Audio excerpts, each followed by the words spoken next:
Brought to you by the Every Dollar app. Start budgeting for free today. I've been struggling for a while now in my current relationship with my girlfriend. I'm just trying to figure out whether I should stay with her or not. And most of it has to do with our differences financially. How old are you guys? So I'm 48 and she's 44. We've been dating for about 5 years, and it's kind of at the point to where this is either going to be it or it isn't, you know? Yeah, that's a long time. Time to paint her get off the ladder, right? Huh? So what's the difference Right. in financial values here? Well, I'm a small business owner, and I think I do pretty well. And she's, I don't know, I'm more goal-oriented, money-driven, success-driven than she is.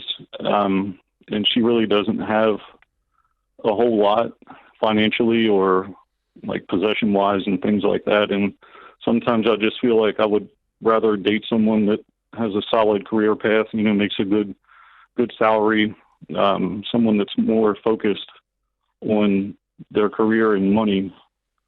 But on the other hand, we get along. I mean, she's an amazing woman. She's the best girl that I've ever dated in my life. So are you wanting someone who has the same level of drive you do?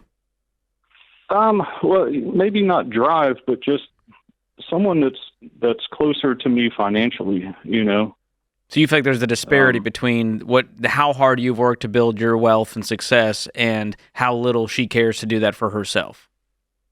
Yeah, something like that. And I guess it's also, you know, I'm not afraid, but just being the breadwinner, and I don't know, it's a little difficult to explain, but I wish that she had more money and she had a better job. You know, that's pretty much. What is she making? She makes about 60 a year. That's a solid income. And that's the thing, because if we combined our finances, I think we would do okay. I make between 80 and 90 a year, and she makes about 60. So we would bring in around 140 combined, you know, and we've been talking about moving in together and things like that. But, you know, the money thing just kind of is what's been holding me back. I don't see any crazy red flags so far. Is she in crippling debt that she refuses to get out of? She has spending problems? No, she's very frugal.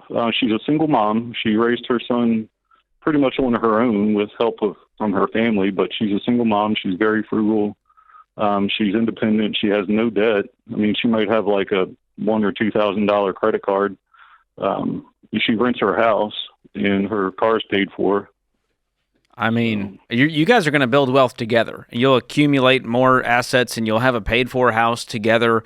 And so I wouldn't judge this just based off of, well, she's not coming to the table with enough assets for me to move forward. You know, I would need a little more ammo than that to end this relationship. And it's not like you make $400,000 and she makes $30,000. And so the disparity is not as big as I think you think it is. It feels more emotional, that you're worried you'll resent her and not respect her going down the line.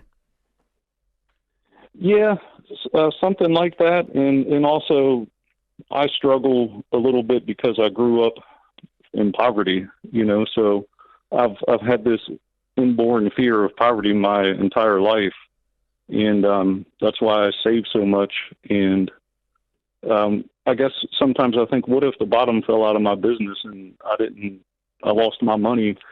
Could I count on her to support us? I know that doesn't really make sense, but sometimes that's how I think, you know.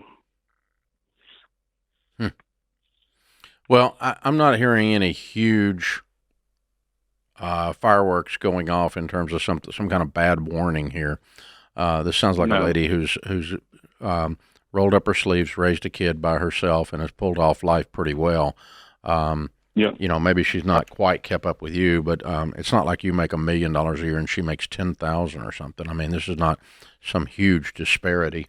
It's fairly minor.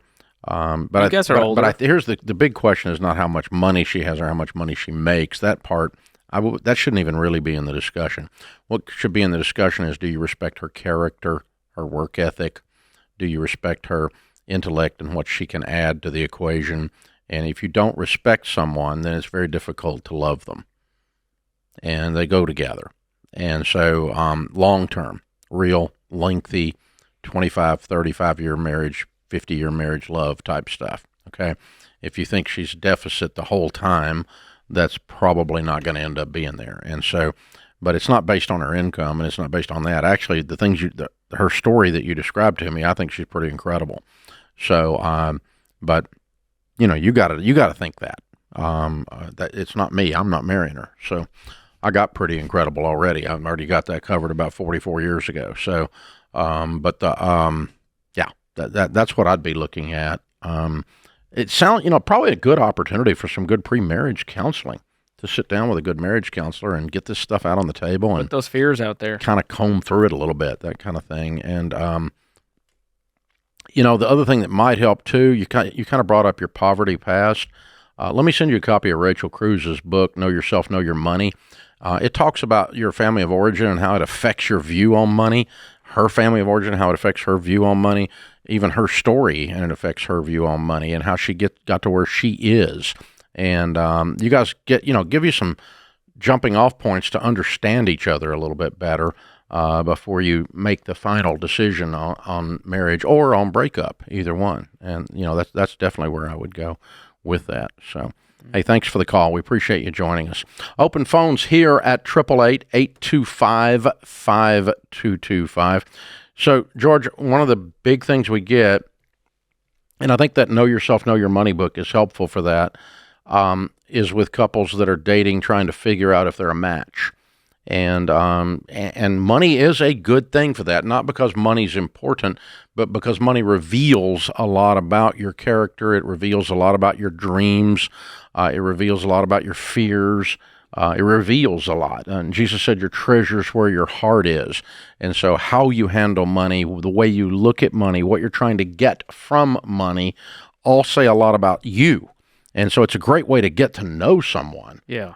In a relationship like that, is to study their money habits, because as Dr. John Deloney says, behavior is a language. Mm.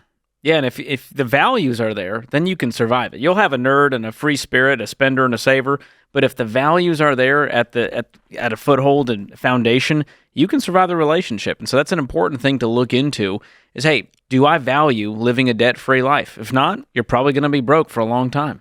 That's a good point.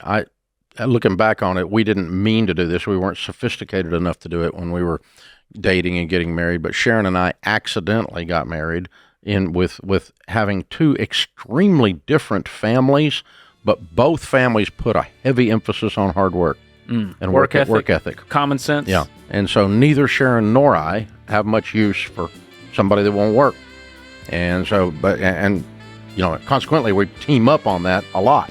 Like Sheeny says, you need to go to work. And Dave does it. Create your free every dollar budget today, the simplest way to budget for your life.